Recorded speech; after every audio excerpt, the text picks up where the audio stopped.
अपना पूरा फोकस इस वीडियो पर, अपना दिमाग पूरा वीडियो पे लगाएंगे। 5 से 6 मिनट की ये वीडियो होगी, उसको पूरा अच्छी तरह सुनना है, समझना है, एंड देन आपको नोट्स में पीडीएफ में मिल जाएंगे। वहाँ से देख कर आपको इस वीडियो ख़त्म होने के बाद लिखना है। ये टॉपिक आपका पूरा क्लियर। फंक्शन ऑफ मैनेजमेंट की हम आज इस वीडियो में बात करेंगे। पेपर में आएगा क्वेश्चन फंक्शन ऑफ मैनेजमेंट, या आप लिखिए फंक्शन ऑफ मैनेजर। तो मैं आपका पहला डाउट क्लियर कर देता हूं कि ये फंक्शन ऑफ मैनेजमेंट, ये फंक्शन ऑफ मैनेजर सेम चीज़ है।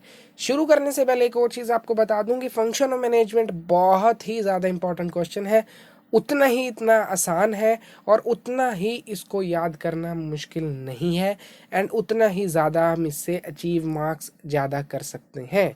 So good morning everyone, hello everyone. जब भी आप इस वीडियो को देख रहे हो, my name is Sudhanshu Sharma, and without wasting any time let's get started.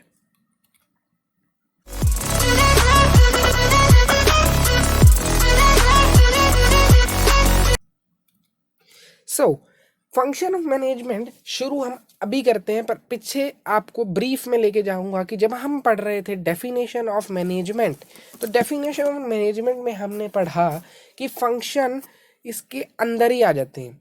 It is the process of planning, organising, controlling, motivating, ये सब कुछ हमने डेफिनेशन में पढ़ा था। तो अगर हम इसको इलेबोरेट करके अब मैं आपको बताऊं तो ये चीज़ इसके फंक्शन ही थे।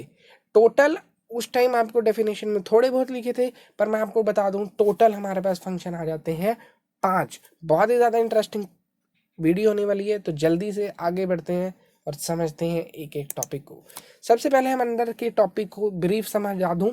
इस हमारे पास टोटल हैं 5 फंक्शन ऑफ मैनेजमेंट, या कह लो मैनेजर।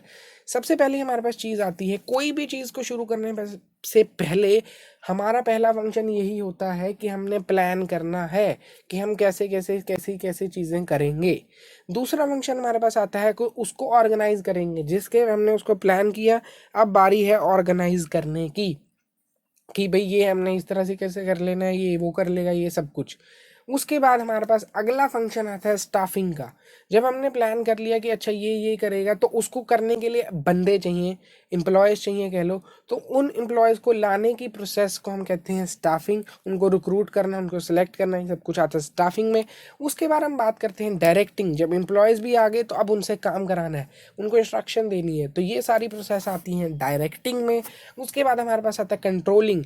आप वो काम कर रहे हैं, आपने उनको चेक करना है ये वजह से काम कर रहे हैं, अगर नहीं कर रहे तो आपने उनकी हेल्प करनी है, और जो आपका बन पड़ता है और जो उसका बन पड़ता है आपने वो उसको समझाना है। आई होप ये 5 के 5 फंक्शन ब्रॉडली बिल्कुल मैंने आसान भाषा में आपको समझा दिए हैं।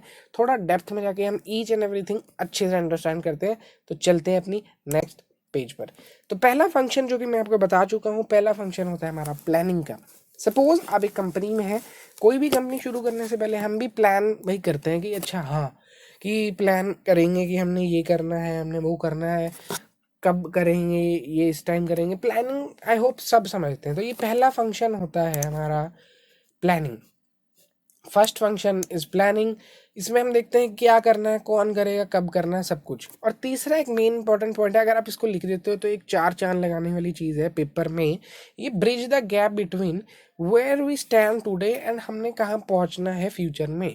तो ये लाइन आपको बिल्कुल समझ आ गई होगी, we stand today and where we want to reach. मतलब आज हम कहाँ पे हैं और हम अपने आप को कहाँ देखना चाहते हैं फ्यूचर में। इस लाइन का मतलब ये है। अगले पॉइंट की और जल्दी से चलते हैं कि सेकंड पॉइंट होता है ऑर्गेनाइजिंग। ऑर्गेनाइजिंग जो सब कुछ हमने प्लान कर लिया, अब उसका टाइम आ चुका है ऑर्गेनाइज करने का। ऑर्गेनाइजिंग में पहला पॉइंट हमारे पास मेन आता है कि हमें ऑर्गेनाइजेशन स्ट्रक्चर बिल्ड करना है। बहुत इंपॉर्टेंट चीज़ है ऑर्गेनाइजेशन स्ट्रक्चर। इसका आगे नेक्स्ट वीडियो में हम डिटेल में बात करेंगे कि ऑर्गेनाइजेशन स्ट्रक्चर क्या होता है। अभी मैं आपको ब्रीफ दे देता हूँ कि ऑर्गेनाइजेशन स्ट्रक्चर जैसे कि आप कॉलेज में है, सबसे पहले आपका प्रिंसिपल आते हैं, उसके नीचे एचओडी, उसके नीचे फैकल्टी, एंड आप पीएन्स एंड आप भी आ जाते हैं। तो एक ऐसा टाइप का स्ट्रक्चर है, हिरार्की बनी हुई है कि हर एक का एक अपनी है कि फैकल्टी एचओडी को रिपोर्ट करती है, एचओडी प्रिंसिपल को रिपोर्ट करती है। ये सारा कुछ होता है ऑर्गेनाइजेशन स्ट्रक्चर में। तो ऑर्गेनाइजिंग की प्रोसेस में, फंक्शन में हम यही करते हैं, ऑर्गेनाइजेशन स्ट्रक्चर को इस्टेब्लिश करते हैं। Is that clear? आगे चलते हैं जी। Decide the number of unit sub unit, मतलब कितने आपके डिपार्टमेंट होने चाहिए, कितना क्या है, कितनी पोस्ट कितनी वैकेंसी होनी चाहिए, किसने क्या काम करना है, और अथॉरिटी, और हर एक की अथॉरिटी बांट दो। भाई एचओडी है तो इसका ये काम है, फैकल्टी है तो इसका ये काम है, ये सब कुछ आपको एग्जांपल देने के लिए। आई होप ये भी बिल्कुल क्लियर हो गया होगा। इसको मन में बिठा लो कि अच्छा ये सारी मेन चीज़ है। और मेन चीज़ ये है, जब भी आप रिवाइज करें तो मैं ये कहूँगा कि आप इस पीपीटी को भी मैं डिस्क्रिप्शन में डाल दूंगा, इस पीपीटी से करें, उसमें मेन पॉइंट लिखे हुए हैं जी। ठीक है, अगर बेक आपने बिल्कुल डेप्थ में अभी नोट्स बनाना है, पेपर में कैसे लिखना है, ईच एंड एवरीथिंग आपको मिलेगी free of cost. I want to help each and every student like me, जिसको बहुत टाइम लगा हर चीज़ को ग्रास करने में। पर मैं आपको गारंटी देता हूँ, अगर आप यहाँ से पढ़ते हो, जितना मुझे टाइम लगा उससे हाफ टाइम में आप ईच एंड एवरीथिंग अच्छी तरह याद कर सकते हो, अच्छी तरह समझ सकते हो। आपको ये भी पता चल जाएगा अपने पेपर में कैसे लिखना है, and you can achieve good marks. So थोड़ी ज़्यादा बातें होंगी, आगे चलते हैं थर्ड पॉइंट पर। थर्ड पॉइंट होता है हमारा स्टाफिंग का। स्टाफिंग में हमारे पास मेन चीज़ मैंने बता दी है, ये बहुत सिंपली प्रोसेस है। रिक्रूटमेंट सिलेक्शन, इसमें सारे इंप्लॉयज़ आएंगे।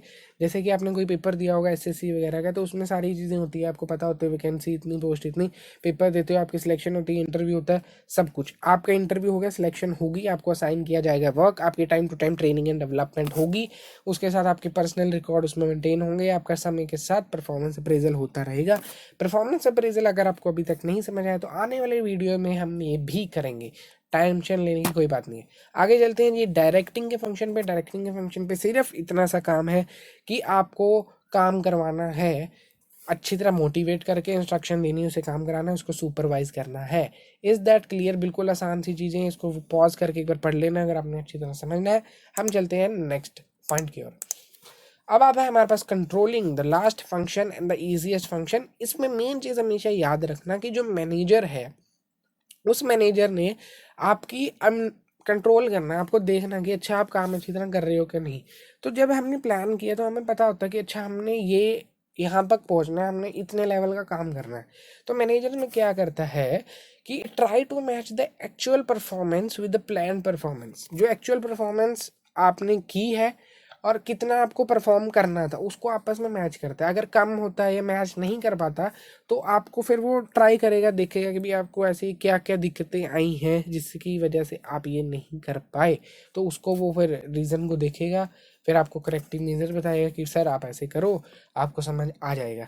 और ऐसी मैं आपसे पूछने वाला हूँ, क्योंकि ये वीडियो एंड हो चुकी है। ये 5 के 5 आपके पास फंक्शन थे। सबसे पहला था प्लानिंग, उसके बाद ऑर्गेनाइजिंग।